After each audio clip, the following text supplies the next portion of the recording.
안녕하세요. 여러분의 아는 의사 강동우입니다. 레진 치료 같은 경우에는 그러면 얼마나 그게 유지가 될까요? 레진 치료는 사실 술식이 어떻게 되느냐가 중요해서 그러니까 의사 선생님들이 어떻게 치료했느냐에 따라서 굉장히 오랫동안 별 문제 없이 사용하는 경우도 있고요. 사용한 지 얼마 되지 않았는데 변색이 오는 경우들도 있거든요. 그게 이제 뭐 환자분들의 케이스에 따라서 당연히 치료의 이 민감도도 달라지겠지만은 레진은 사실 공이 많이 들어가는 치료이기 때문에 술자의 민감도, 술자 술식의 민감도가 좀 높은 치료라고 보면 되겠고요.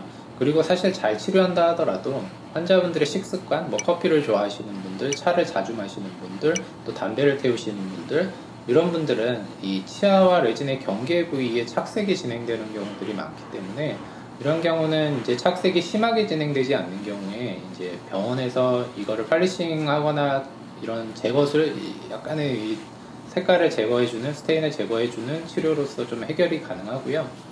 그런 걸 떠나서 저는 한 5년에 한 번은 교체해주는 걸 권장은 드리는데요.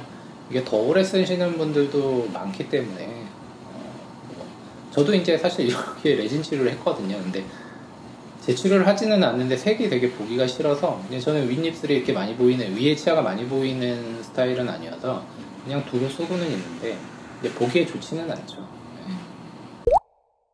인레이나 크라운도 쓰다 보면은 접착제가 이제 조금씩 약해진다 라는 말이 있었는데 라미네이트 같은 경우는 어떨까요? 라미네이트에 이제 사실 라미네이트로 설명이 넘어가면 드릴 말씀이 너무 많은데요. 라미네이트가 나쁘다라고 설명드리는 게 아니고요. 라미네이트는 점차 뭐 기술이 발전하면서 또는 기술이 발전했다라는 게 뭐 접착제 성능도 많이 좋아졌고요.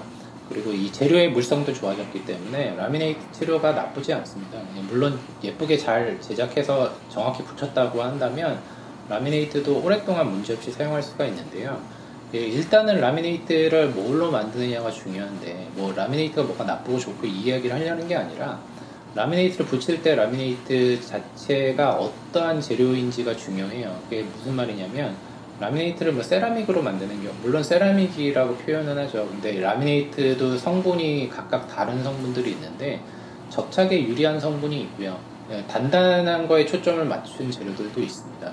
그래서 이런 예를 들면 그냥 뭉뚱그려서 단단함에 초점을 맞춘 재료들은 접착을 하게 되면 접착이 잘 강도를 얘기하는 거예요. 접착 강도가 상대적으로 좀 떨어지고요. 어떤 특정 재료들은 접착했을 때 접착 강도가 올라가는데 라미네이트는 사실 얇다 보니까 접착 강도가 높으면 높을수록 탈이 날 가능성이 줄어드는데요. 물론 이제 라미네이트가 치아에 의해서 딱 붙어 있을 때 얘기고요.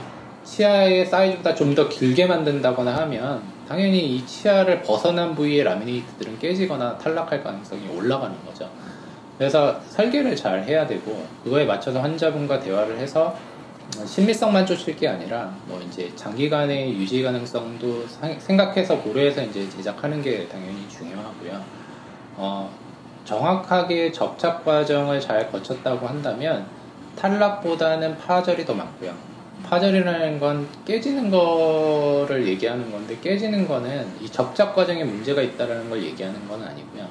접착이 너무 잘 돼서 깨졌다라고 이해하셔도 돼요. 그러니까 어떤 외력을 받았을 때 접착이 탈락하는 게 아니라 이 재료 자체가 깨져나갈 정도로 접착이 잘 됐다라는 걸 의미를 한다고 이해하시면 되고 잘 만들어지고 잘 접착된 라미네이트는 생각보다 단단합니다. 근데 이제 한때 이제 우리가 뭐 풀로 뭔가 라미네이트를 쭉 하는 과정에서 예전에 이제 그런 개념이 많이 있지 않았을 때 라미네이트 한 경우에 통으로 떨어져서 오는 경우들이, 그러니까 라미네이트 손톱처럼 떨어져서 오는 거죠. 이런 경우들이 이제 접착에 문제가 있는 경우나 또는 아까 얘기했던 이제 재료가 이 접착을 잘 받아주지 못하는 재료로 붙였을 경우, 이런 경우에 이제 이런 문제들이 많이 생겼습니다. 일례로 뭐 라미네이트랑 사실 인레이가 크게 다르지 않는데요. 인레이 같은 경우도 뭐 세라믹 인레이가 있고 뭐 하이브리드 인레이, 뭐 레진 인레이 다양한데 우리가 세라믹 인레이가 더 좋은 거 아니야 라고 인식하는 경우가 많아요. 근데 이 세라믹이라는 건 치아와 구조적으로 비슷한 성질을 가진 것을 붙였어야 이제 가장 오랫동안 유지력이 좋고 사용도 좋은 거라고 이해하시면 되는데 세라믹은 이제 너무 단단한 인레이거든요. 그리고 접착도 잘 안 돼요. 근데 이런 세라믹 인레이를 사용함으로써 환자들이 더 뭔가 치아를 깨지게 만든다거나 또는 잘 탈락하거나 이런 현상들이 있거든요. 그래서 저 같은 경우는 사실 세라믹 인레이를 추천드리지도 않고 실제로 저희 병원에서는 세라믹 인레이를 하고 있지는 않아요. 원하시면 이제 제작해서 하기는 하지만 그래서 일반적인 그냥 인레이로 비교했을 때처럼 라미네이트도 이러한 재료를 어떤 재료로 제작하느냐 똑같은 다 라미네이트 재료이긴 하지만 그 안에서 인레이도 이렇게 재료가 나뉘듯이 라미네이트도 구성 성분에 의해서 종류가 좀 나뉘거든요. 이런 것들을 잘 판단하고 고치셔야 되는데 그건 사실 의사목이죠.